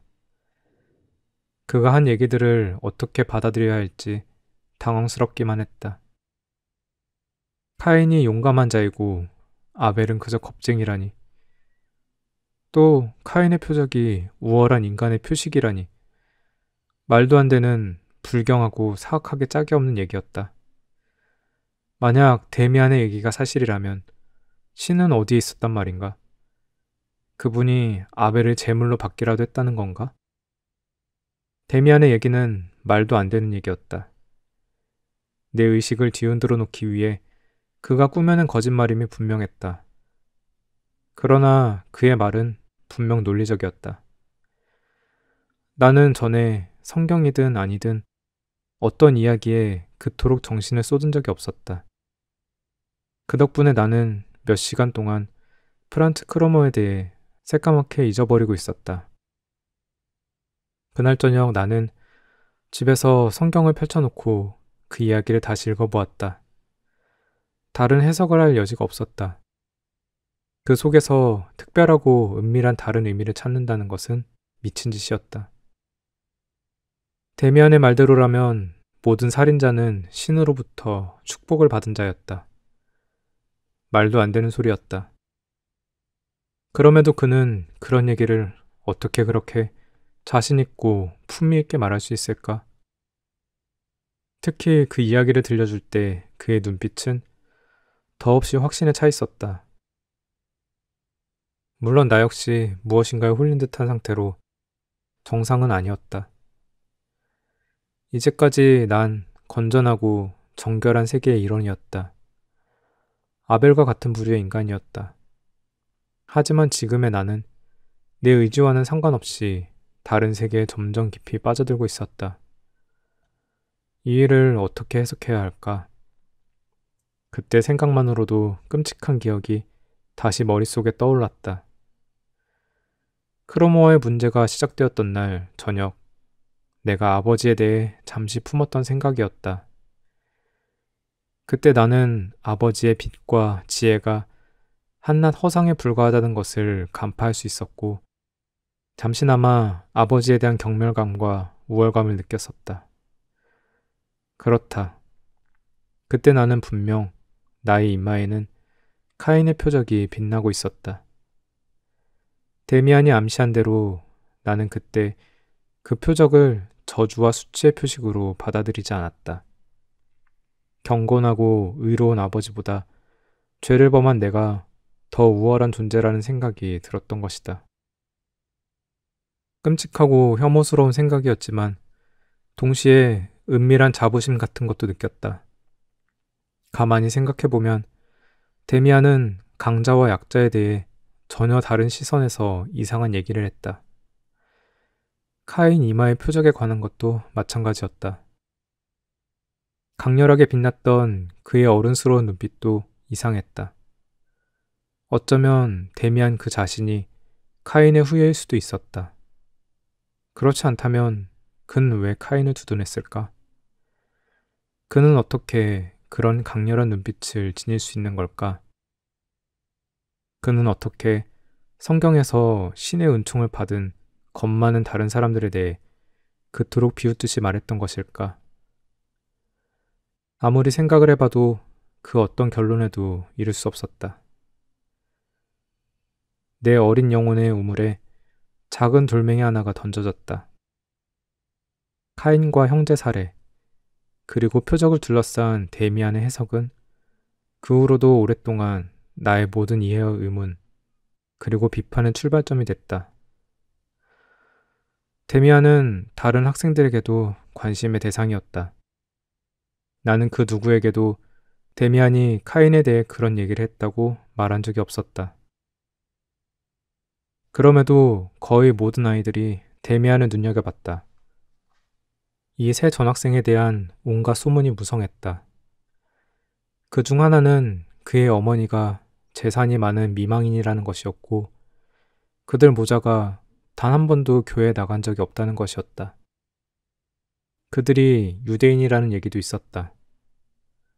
또 다른 소문은 데미안의 괴력에 관한 것이었다.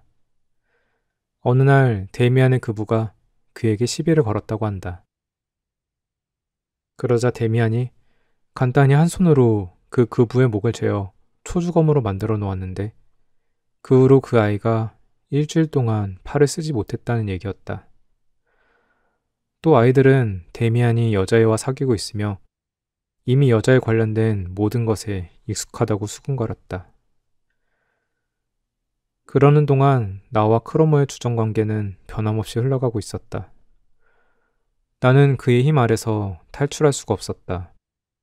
그를 며칠 동안 만나지 않아도 그는 내 꿈에까지 나타나 나를 괴롭혔다. 그리고 꿈에서도 나는 그의 노예였다. 꿈속에서 그는 나를 함부로 대하고 침을 뱉었으며 자기 앞에 무릎을 꿇렸다. 그는 내가 온갖 나쁜 짓을 하도록 사주했다. 이 꿈에서 크로모는 날카롭게 간 칼을 내게 쥐어주었다. 그리고 나무 뒤에 숨어 있다가 자기가 지목하는 어떤 행위를 찌르라고 명령했다. 누군가가 다가오자 크로모가 신호를 줬다. 내가 찌르려고 나무 뒤에서 나오고 보니 그 행위는 바로 나의 아버지였다. 이 꿈을 꾸고 나는 거의 넋이 나간 상태로 잠에서 깨어났다. 이런 꿈들과 관련해 카인과 아벨에 대한 이야기, 데미안에 관한 생각을 다시 곰곰이 하게 되었다. 데미안이 가까이 나타난 것은 꿈속에서였다. 나는 또다시 학대와 폭력에 시달리는 꿈을 꾸었는데 이번에 나를 짓밟는 것은 크로머가 아니라 데미안이었다. 그런데 그것이 뭔가 이상하고 신기했다. 크로머에게 당하는 것이 고문이었다면 데미안에게 똑같이 당하는 것은 기쁨과 고통이 묘하게 섞인 황홀한 경험이었다. 나는 이런 꿈을 2번 꾸었다. 그러나 현실 속에서는 크로머가 여전히 나의 주인이었다. 그와의 고통스러운 관계는 내가 여러 차례 작은 도둑질들을 통해 빚을 모두 청산한 뒤에도 계속됐다. 크로머는 돈을 받을 때마다 이 돈을 어떻게 구했느냐고 따져 물었다. 그래서 그는 내가 저지른 도둑질들에 대해 속속들이 알고 있었다. 그는 내 아버지에게 모든 걸 일러바치겠다며 나를 협박했다. 애초에 아버지에게 크로머의 문제를 이실직고하지 않은 것이 뼈저리게 후회되었다. 내 처지가 참으로 비참했으나 한편으로는 이 모든 게 필연적이라는 생각이 들었다. 이것이 나의 운명이었고 이 운명으로부터 탈출하기 위해 발버둥치는 것은 아무런 소용도 없는 것처럼 느껴졌다. 가족은 이상해진 나를 보며 크게 걱정했다. 기괴한 악마가 나를 사로잡은 듯 나는 더 이상 가정 안에서 그 어떤 평화도 안식도 누릴 수 없었다. 마치 잃어버린 낙원에 대한 그리움처럼 가족에 대한 견딜 수 없는 향수가 밀려오기도 했다. 어머니와 누이들이 보기에 나는 나쁜 아이라기보다는 마귀에 시달리는 불쌍한 아이였다. 그들은 내게 온갖 정성을 쏟고 온 마음을 다해 기도해 주었다. 그러나 그 기도는 아무런 효과도 발휘하지 못했고 나는 더욱 비참한 기분을 느꼈다. 모든 사실을 부모님께 털어놓을까 하는 생각이 간절하게 끌어올랐던 때가 한두 번이 아니었다. 하지만 내가 모든 것을 제대로 설명할 수 있을지 자신이 없었다. 아니, 사실은 그들이 내 심연에서 일고 있는 경랑을 제대로 이해할 수 있을지가 자신이 없었다. 가족들은 그저 어린 철부지가 경험할 수 있는 일탈로 치부할 것이 분명했다. 그러나 내가 겪고 있었던 것은 철부지의 일시적인 탈선이 아니라 내게 필연적으로 다가올 운명이었다. 대부분의 사람들은 고작 10살짜리 어린아이가 이런 생각을 할 수 있다는 것을 믿지 못할지도 모른다. 그러나 내 이야기는 그런 사람들을 대상으로 하는 것이 아니다. 나는 인간의 본질에 대해 보다 깊이 이해할 줄 아는 사람들을 위해 이야기하는 것이다. 자기 감정의 일부분을 사상으로 바꾸는 데 익숙한 사람들은 아이들에게는 그들만의 견해나 경험이 없다고 생각한다. 하지만 내가 그때 겪었던 고통과 절망은 인생에서 가장 크고 깊은 것이었다. 어느 비 오는 날 나는 크로머의 명령대로 버그플라츠 광장에서 그를 만나기 위해 기다리고 있었다. 어쩔 수 없는 것은 받아들여야 했다. 나는 비에 젖은 낙엽들을 발로 쓸며 그가 미리 일러준 구석에서 하염없이 그를 기다리는 일에 익숙해져 있었다. 아무것도 줄 것이 없었지만 빈손으로 나올 수는 없었기에 케이크 2조각을 가지고 나왔다. 드디어 크로머가 나타났다. 그는 내 갈비뼈를 몇 번 찌르고는 웃음을 터뜨렸다. 케이크를 건네받은 그가 젖은 담배를 내밀었으나 나는 받지 않았다. 이날 크로머는 다른 때보다 더 친한 척을 했다. 헤어지기 전에 그는 태연하게 말했다. 아, 깜빡 잊을 뻔했네. 다음에 나올 때는 누나를 데리고 나와. 네 큰 누나 있잖아. 이름이 뭐더라?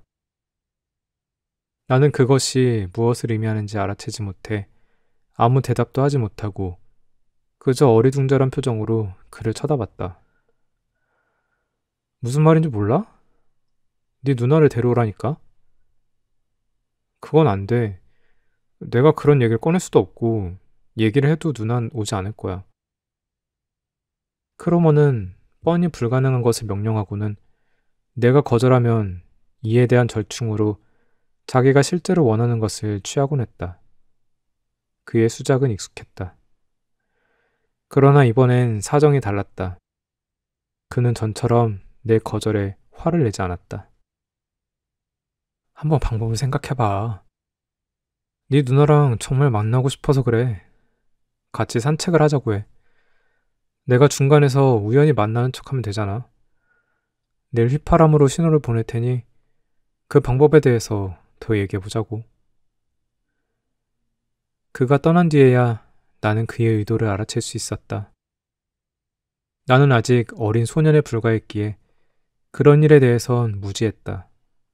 그러나 학교 친구들로부터 소년과 소녀가 나이가 들면 은밀하고 야릇한 어떤 금지된 일을 함께 할 수 있다는 걸 들은 적이 있었다. 갑자기 크로머의 더럽고 추악한 꿍꿍이가 내 머릿속을 때렸다. 나는 결코 그의 요구를 받아들일 수 없었다. 내가 거절하면 무슨 일이 일어날까? 크로머는 어떤 복수를 가할까? 생각하고 싶지 않았다. 이건 크로머의 새로운 고문이었다. 나는 주머니에 손을 찔러 넣은 채 절망적인 심정으로 황량한 광장을 걸어갔다. 내 앞길에 남은 것은 오직 새로운 고통, 새로운 노예 생활의 시작이었다. 그때 갑자기 중저음의 상쾌한 목소리가 나를 불렀다. 나는 깜짝 놀라 도망치기 시작했다. 누군가 나를 쫓아오고 있었다. 마침내 그가 뒤에서 내 어깨를 잡았다. 막스 데미안이었다. 아, 너였군. 깜짝 놀랐잖아. 나를 꿰뚫어 보듯 내려다보는 그의 모습은 어느 때보다 더 어른스럽고 우월해 보였다. 그동안 우리는 오랫동안 이야기를 나누지 못했다. 그는 정중하면서도 단호하게 말했다. 미안. 그런데 그렇게 놀랄 일은 아니었어. 가끔 그럴 때가 있잖아. 그럴 수 있겠지. 하지만 너한테 아무 짓도 하지 않은 사람 앞에서 이런 반응을 보이면 상대방이 어떻게 생각하겠어? 아마 내가 무언가 항상 겁에 질려 있는 겁쟁이라고 생각할 거야. 그렇다고 내가 무슨 영웅이 돼야 한다는 얘기는 아니지만, 물론 살다 보면 뭔가를 또는 누군가를 두려워하게 될 수도 있어.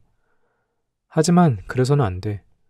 누군가를 무서워하는 일 따윈 결코 없어야 해. 혹시 내가 무서운 건 아니지? 아니야, 전혀 그렇지 않아. 그래.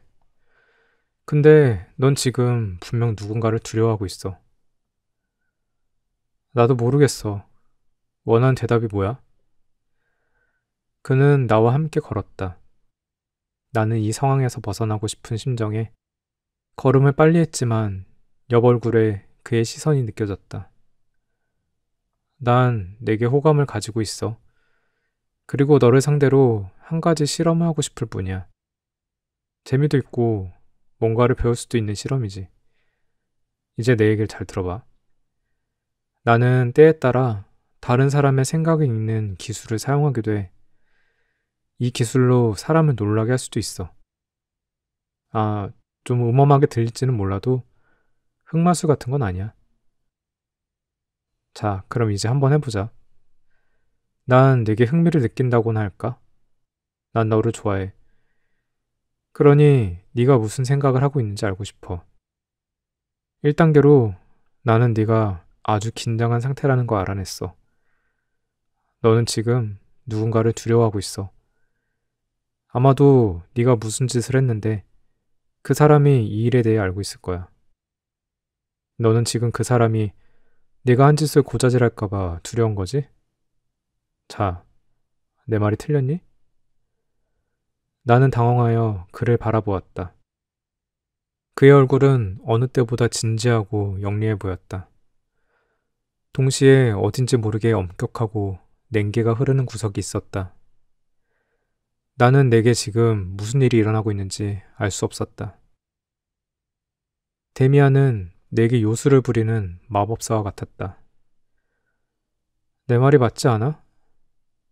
나는 말이 나오지 않아 그저 고개를 끄덕일 수밖에 없었다. 남의 생각을 읽는 것이 기괴하게 보일지 몰라도 사실은 매우 자연스러운 일이야. 예를 들어 내가 카인과 아벨에 대한 이야기를 했을 때 나는 네가 나에 대해 어떻게 생각했는지 알고 있어. 또 네가 나에 대한 꿈을 꾼 것도 알아. 하지만 그런 얘기들은 나중에 하지. 너는 똑똑한 녀석이지만 대부분의 사람들은 멍청해. 나는 어쩌다 한 번씩 똑똑한 친구와 대화를 나누는 것을 좋아하지. 내가 믿을 수 있는 친구 말이야. 어때? 우리 친구 할까? 좋아. 하지만 난 이해가 안 가는 게 일단은 하던 실험이나 계속하자고. 어쨌든 우리는 지금까지 S라는 소년이 자신의 비밀을 알고 있는 그 누군가를 매우 두려워하고 있다는 사실을 알아냈어. 맞지? 나는 꿈에서처럼 그의 영향과 목소리에 완전히 동의하지 않을 수 없었다. 그의 목소리는 마치 나의 내면으로부터 들려오는 목소리 같았다. 그는 모든 걸 알고 있었다. 그는 정말 나 자신을 나보다 더 잘 알고 있었던 것일까? 데미안이 묵직하게 내 어깨를 짚었다. 그렇군. 대강 짐작은 했는데 한 가지만 더 물을게. 아까 버그플라스 광장에서 만났던 그의 이름이 뭐야? 나는 소름이 끼쳤다. 그가 나의 가장 은밀한 비밀을 건드린 것이었다. 무슨 애? 광장에선 나 혼자였어. 말해봐. 걔 이름이 뭐야? 데미안이 웃으면서 다시 질문했다. 프란츠 크로머. 내가 속삭이듯 대답했다. 그가 만족스런 표정으로 고개를 끄덕였다. 좋아. 넌 이제 내 친구니까 걱정할 거 없어. 그런데 먼저 이거 하나 물어볼게. 그놈 이름이 크로머든 뭐든 아까 생긴 걸 보니 저질 중에서도 저질이 분명하던데 어때? 맞아. 나는 한숨을 내쉬었다. 나쁜 놈이야. 악마 같은 녀석이지. 하지만 이런 얘기가 절대 그의 귀에 들어가선 안 돼. 너희 둘은 서로 아는 사이니? 아직은 아니야. 그렇지만 한번 만나봐야지. 그 녀석 공립학교에 다니지? 맞아. 몇 학년이야? 5학년. 근데 정말 그 애한테는 아무 말도 하면 안 돼. 걱정 마. 아무 일도 없을 거야. 그런데 이 크로머란 놈과 무슨 일이 있었는지 더 이상 얘기해 줄 수 없어? 하고 싶지 않아. 그가 잠시 침묵한 뒤 말했다. 안 됐군. 난 이 실험을 좀 더 해보고 싶었는데 그렇다고 널 괴롭히고 싶지는 않아. 너도 알겠지만 네가 그런 놈을 두려워한다는 건 크게 잘못된 일이야. 그런 두려움에 사로잡혀 지낸다면 누구든 완전히 망가질 수밖에 없어. 네가 제대로 된 어른이 되려면 놈에 대한 두려움을 네 안으로부터 완전히 몰아내야 해. 내가 무슨 말 하는지 알지? 물론이야. 내 말이 정말 맞아. 그런데 문제가 너무 복잡해서 넌 아직 잘 몰라. 난 네가 상상하는 것보다 너에 대해 아는 게 많아. 너 그 자식에게 돈을 줘야 하니? 그 문제도 있고 그게 전부는 아니야. 더 이상 얘기하고 싶지 않아. 내가 너 대신 그놈에게 돈을 주면 문제가 해결되겠어? 아니, 그게 다가 아니야. 부탁하는데 제발 아무한테도 얘기하지 말아줘. 날 믿어도 돼, 싱클레어. 그럼 너의 비밀에 대해선 나중에 듣기로 하지. 그럴 일은 절대로 없을 거야. 내가 소리쳤다. 맘대로 해. 난 그저 네가 자발적으로 비밀을 털어놔줬으면 하는 마음에서 한 말이야. 설마 내가 그 자식처럼 너의 비밀을 미끼로 괴롭힐까봐 걱정하는 거 아니지? 그렇진 않아. 넌 내 비밀에 대해 얼마나 더 알고 있는 거야? 잘은 몰라. 하지만 확실한 건 날 믿어도 된다는 거야. 넌 나한테 아무런 빚도 없고 말이야. 우리는 한참 동안 아무런 얘기도 하지 않았다. 그 사이 내 마음은 조금씩 진정되기 시작했다. 단지 데미안이 나에 대해 어떻게 그렇게 많은 것을 알고 있는지 당혹스러웠다. 집에 가려는 듯 그가 빗속에서 옷깃을 세우며 말했다. 헤어지기 전에 한 가지만 더 얘기할게. 넌 어떻게 해서든 그 자식을 네 머릿속에서 몰아내야 해. 다른 방법이 없으면 그냥 죽여버려. 네가 그놈을 죽인다면 난 너를 다시 보게 될 거야. 필요하다면 내가 도와줄 수도 있어. 갑자기 카인의 이야기가 떠오르면서 나는 다시 두려워졌다. 내가 어떻게 돼가고 있는지 알 수 없었다. 모든 게 너무 불길하고 무섭게만 느껴져서 나는 훌쩍이기 시작했다.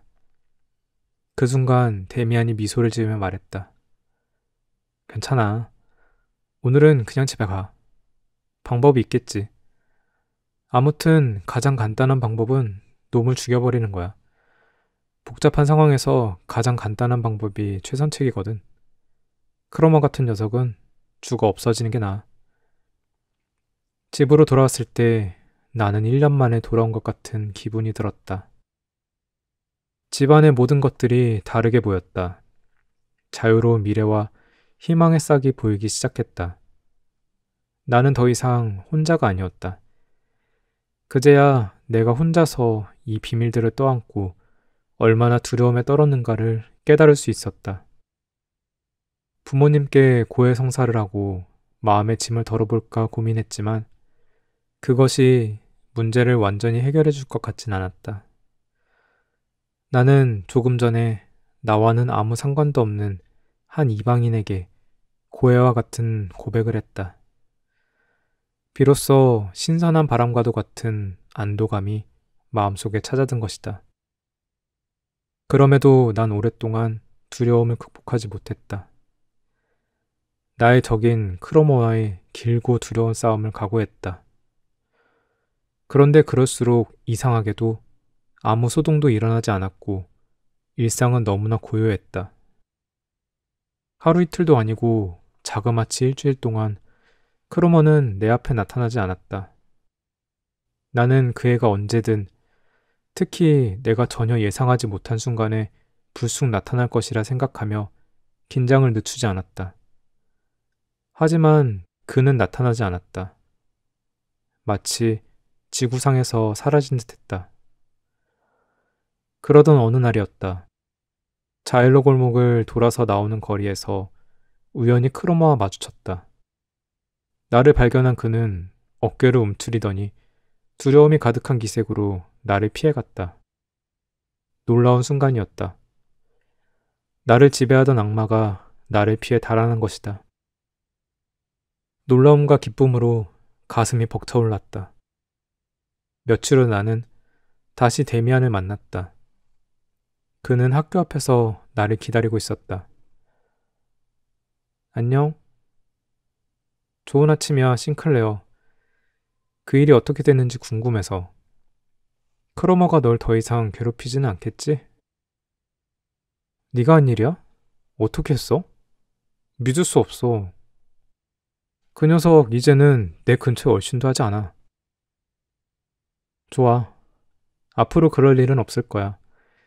하지만 크로머는 악랄한 놈이니 혹시 내 앞에 다시 나타난다면 그냥 막스 데미안을 잊지 말라고 말해. 도대체 어떻게 된 거야? 녀석에게 싸움을 걸어 흠씬 패주기라도 한 거야? 아니, 그건 내 방식이 아니야. 그냥 너가 얘기했던 것처럼 했어. 너를 가만 놔두는 것이 득이 될 거라고 조용히 얘기해줬을 뿐이야. 설마 그 애한테 돈을 준 건 아니겠지? 물론 아니야. 그건 네 방식이지. 어떻게 된 일인지 자세히 묻고 싶었지만 그는 대답을 피했다. 그에 대한 묘하게 뒤섞인 감정들이 올라왔다. 감사함, 존경심, 두려움, 동정심, 그리고 왠지 모를 거부감. 나는 다시 그를 만나 자초지종을 듣고 그와 카인에 대한 얘기를 더 나누리라 마음먹었다. 그러나 내 생각대로는 되지 않았다. 나는 누군가에게 고마운 마음을 갖는 것이 의무라고는 생각하지 않는다. 하물며 어린아이가 그런 마음을 갖는 것은 말도 안 되는 일이라고 생각했다. 그러므로 내가 데미안에게 고마워하지 않았던 것은 지금 생각해도 그리 놀라운 일은 아니었다. 내가 그때 데미안의 도움을 받지 못했다면, 크로머의 마수에서 빠져나오지 못했더라면 내 인생은 완전히 엉망이 되었을 것이다. 그때만 해도 나는 이 해방감이 유년기의 가장 찬란한 경험이라고 느꼈다. 그럼에도 나는 지옥에서 빠져나오자마자 나를 구해준 은인을 까맣게 잊어버리고 말았다. 미리 말했듯 고마워할 줄 몰랐던 것이 내게 있어 이상한 일은 아니었다. 그러나 그때 내가 보였던 무관심은 분명 이상했다. 나는 마음을 혼란스럽게 했던 그 비밀들에 대해 전혀 호기심을 느끼지 못하고 하루하루를 평온하게 살아갔다. 나는 어떻게 카인에 대한 이야기, 데미안과 크로머 사이에서 일어났던 일, 그리고 데미안의 독심술 같은 것들에 대해 더 알려고 하지 않았을까? 믿기 힘들지만 사실이 그랬다. 나는 어느 날 갑자기 악마의 미궁에서 빠져나왔다. 다시는 볼 수 없을 줄 알았던 빛과 기쁨으로 가득 찬 세계와 재회했고 더 이상 질식할 것 같은 공포에 시달리지도 않았다. 악마의 주술에서 풀려난 나는 더 이상 고통받는 존재가 아니었다. 나는 다시 세상 걱정 없는 순진한 소년으로 돌아왔다. 최선을 다해 과거의 나를 회복하려고 노력했다. 한동안 나를 괴롭혔던 흉측한 기억들을 몰아내고자 애썼고 다행히 크로모와의 일은 큰 흉터를 남기지 않고 빠른 속도로 잊혀갔다. 당시 나는 날 구원으로 끌어내준 데미안을 빨리 잊고 싶었는지도 모른다. 악마 같은 크로모의 억압아를 겪었던 비참한 삶의 질곡으로부터 겨우 빠져나왔을 때였다.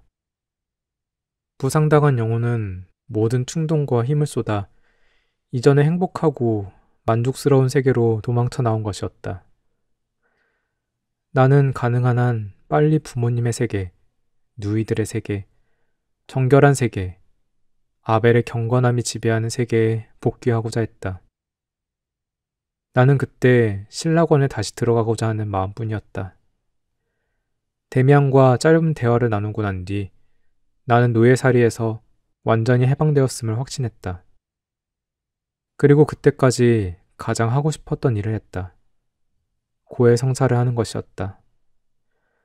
나는 어머니에게 내가 몰래 뜯어놓은 돼지저금통과 그 안에 든 장난감 동전들을 보여주며 그동안 내가 행한 도둑질, 크로머와의 일을 전부 털어놓았다.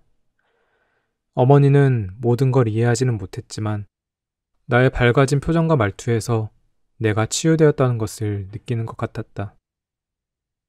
어머니는 당신의 온전한 아들로 돌아온 나를 아버지에게 데려가 그동안 있었던 일을 이야기하셨다. 아버지는 놀라움과 탄식을 금하지 못하며 여러 가지를 물으셨고 안도의 한숨을 내쉬며 머리를 쓰다듬어 주셨다. 돌아온 탕자의 레퍼토리처럼 모든 문제가 놀랄 만큼 완벽한 조화 속에서 해결됐다. 되찾은 부모님의 신뢰와 평화로운 일상의 행복에 흠뻑 젖어 나는 전보다 더 모범소년이 되고자 온 마음을 다했다. 누이들과도 그 어느 때보다 자주 어울렸다. 예배를 드릴 때도 가장 큰 소리로 찬송가를 불렀다. 이 모두가 진심에서 우러나온 것이었고 조금의 거짓도 없었다. 그러나 내게는 아직 해결되지 않은 문제가 남아 있었다. 나는 구원자인 데미안을 안중에 두지 않았다. 나는 그에게 고해성사를 했어야 했다. 부모님에게 한 고백보다 감동은 덜했을 테지만 훨씬 큰 수확을 안겨주었을 것이었다. 하지만 나는 겨우 에덴 동산에 복귀해 관대한 대접을 받으며 다시 이곳에 뿌리 내리를 하고 있었다. 그에 반해 데미안은 이 세계에 속해 있지 않았고 어울리지도 않았다. 크로모와는 달랐지만 그 역시 나를 다른 세계로 유인하는 유혹자였다. 내가 연관되고 싶지 않은 세계의 사람이었다. 나는 아벨을 제물로 바치고 카인을 영광스럽게 하는 일 따위는 원하지 않았다. 특히 내가 다시 아벨이 되고 난 그 시점에선 더욱 그랬다. 그러나 그런 것들은 표면적인 이유일 뿐 내겐 다른 이유가 있었다. 나는 스스로의 힘으로 자유를 획득한 것이 아니었다. 악마의 소나기에서 홀로 빠져나오기에 나는 너무나 미약했다. 그런 나를 데미안은 구원으로 이끌어 주었고 그 순간 나는 눈길 한번 팔지 않은 채 어머니의 품으로 뛰어들었던 것이다. 나는 다시 온실의 화초가 되는 쪽을 택했다. 누군가에게 계속 의존해야 살아갈 수 있는 어린아이로 남는 쪽을 택했던 것이다. 나의 주인이 크로모에서 부모님으로 바뀌었을 뿐 나는 여전히 홀로 설 수 없는 나약한 존재였다. 다른 세계가 존재한다는 것을 분명히 알고 있음에도 익숙한 빛의 세계에 의존하는 것을 택했던 것이다. 만약 다른 길을 택했다면 나는 데미안에게 나를 맡겨야 했을 것이다. 내가 그렇게 하지 않은 것은 그가 품고 있던 낯선 생각들 때문이라고 스스로를 합리화했다. 그러나 사실 내가 데미안을 거부한 이유는 순전히 두려움 때문이었다. 그는 부모님보다 나를 훨씬 더 힘들게 할 것이 분명했다. 충고, 설득, 조롱과 냉소로 나를 보다 독립적인 인간으로 만들려고 했을 것이다. 나는 시간이 훨씬 지난 지금에야 깨닫게 되었다. 한 인간이 진정한 자아에 이르는 길보다 더 힘들고 어려운 길은 세상에 없다는 것을. 그 후 6개월이 지났지만 나는 다른 세계에 대한 유혹을 뿌리칠 수 없었다. 아버지와 함께 산책을 하던 중 나는 많은 사람들이 말하길 카인이 아벨보다 더 훌륭하다고 하는데 어떻게 받아들여야 하는지 여쭈어 보았다. 아버지는 몹시 놀라며 그런 생각은 전혀 새로운 것이 아니라고 하셨다. 기독교 이전 시대에도 존재했으며 이런 해석을 따르는 카인 교도 같은 사이비 종파들도 존재한다고 했다. 그러나 이런 견해는 단지 우리의 신앙을 파괴하려는 악마의 시험일 뿐이라는 것이었다. 만약 카인이 아벨보다 더 우월한 존재라면 그것은 하느님이 우르를 범했다는 것이며 이는 즉 성서의 하느님이 거짓 신이라는 것을 의미한다고 하셨다. 실제로 카인 교도들은 이와 비슷한 교리를 가르쳤고 이런 가르침은 이미 오래전에 인류에서 사라졌다고 했다. 내가 학교 친구로부터 이런 얘기를 들었다는 것이 매우 놀랍지만 그런 생각은 버려야 한다고 진지하게 경고하셨다.